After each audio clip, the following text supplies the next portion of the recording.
Halo, bertemu kembali dengan Ibu Natalina Siburian pada pembelajaran Bahasa Indonesia kelas 7. Pada video kali ini, kompetensi dasar yang akan dicapai yaitu pada kompetensi dasar 49, menyimpulkan isi puisi rakyat, baik pantun, syair, dan bentuk puisi rakyat setempat yang disajikan dalam bentuk tulis.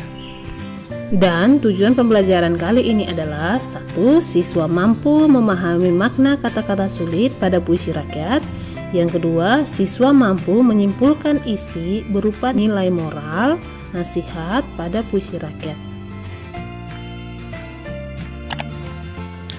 Nah, memahami isi puisi rakyat yaitu pantun, gurindam, dan syair tentu berbeda dengan memahami prosa. Dalam menyimpulkan isi puisi rakyat, kamu perlu memahami beberapa unsur. Unsur-unsur yang perlu kamu pahami yaitu makna atau arti, tema, dan pesan atau nasihat dalam puisi rakyat. Nah, tentunya makna atau isi puisi rakyat dapat dipahami dengan baik jika mengerti kata-kata yang terkandung dalam puisi tersebut, baik dalam pantun, gurindam, maupun syair. Di sini kamu harus menafsirkan arti setiap kata dalam puisi tersebut.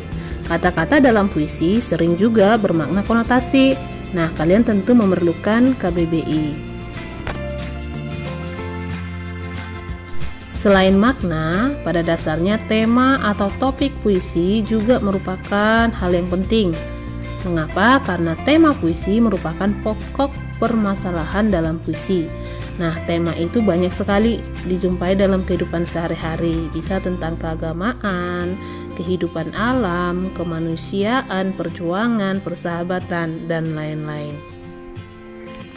Jadi, sebelum menyimpulkan isi puisi rakyat, kita perlu menemukan tema atau topik apa yang sebenarnya disampaikan lewat puisi rakyat tersebut, baik secara tertulis maupun tersirat.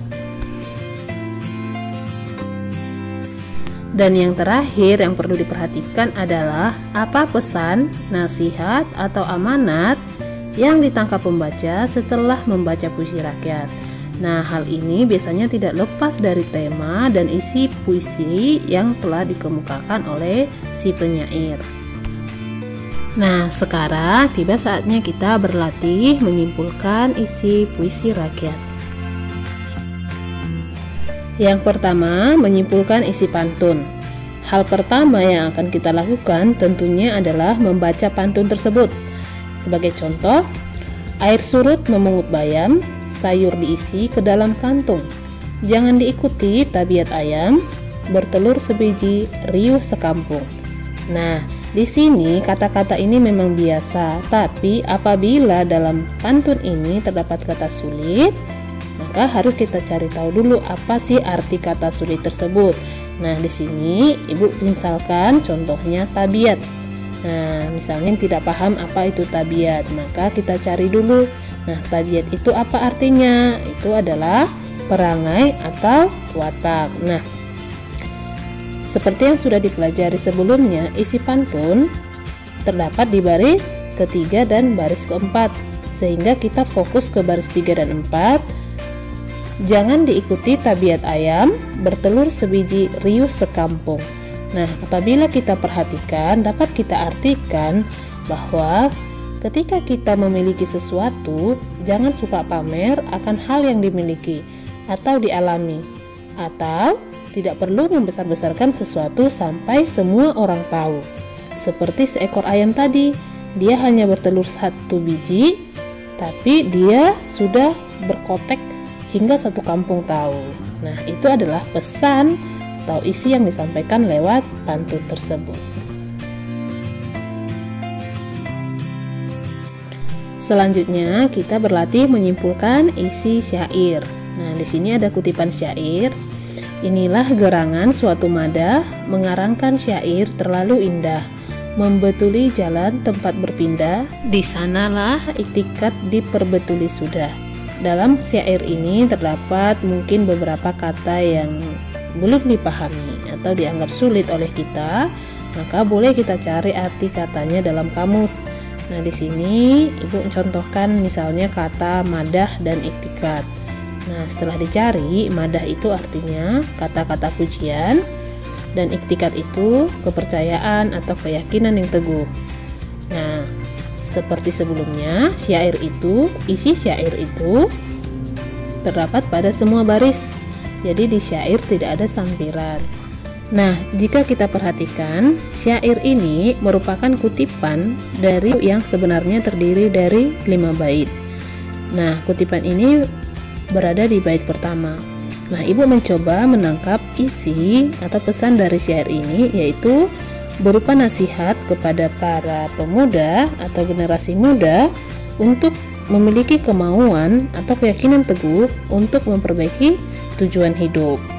Nah, terlihat dari kalimat membetuli jalan tempat berpindah, di sanalah itikat diperbetuli sudah. Nah, yang terakhir kita berlatih menyimpulkan isi gurindam. Nah, di sini ada gurindamnya. Jika hendak mengenal orang yang berilmu, bertanya dan belajarlah tiadalah jemu. Nah, jika dalam gurindam ini ada kata-kata sulit, maka kita perlu mencari tahu. Di sini Ibu contohkan misalnya tidak dipahami arti kata jemu. Jadi kita cari artinya. Jemu itu adalah sudah tidak suka lagi, atau karena terlalu sering, atau bisa dikatakan dengan bosan. Nah, kalau gurindam seperti yang sudah dibahas juga, isi gurindam itu biasanya berada pada baris kedua. Nah, yang merupakan jawaban atau akibat dari masalah atau perjanjian pada baris pertama. Nah, kita baca kembali. Jika hendak mengenal orang yang berilmu, bertanya dan belajarlah tiadalah jemu. Nah, boleh kita artikan, boleh kita tangkap isinya bahwa untuk mengetahui atau mengenal orang yang pandai atau mempunyai banyak ilmu, maka rajin-rajinlah, janganlah bosan untuk bertanya dan belajar padanya. Demikianlah apa yang bisa Ibu sampaikan di video pembelajaran ini. Mudah-mudahan kalian dapat memahami dan bisa menyimpulkan isi puisi rakyat dengan tepat. Namun sebelum Ibu tutup, Ibu akan memberikan penugasan agar kalian semakin paham dan mahir. Nah, di sini ada tugasnya. Tuliskan simpulan isi dari pantun, syair, dan gurindam berikut. Nah, Ibu sarankan coba kalian kerjakan seperti contoh yang sudah Ibu berikan. Di sini ada pantun, syair, dan gurindam. Selamat mengerjakan. Tetap jaga kesehatan, ikuti protokol kesehatan. Salam sehat. Terima kasih.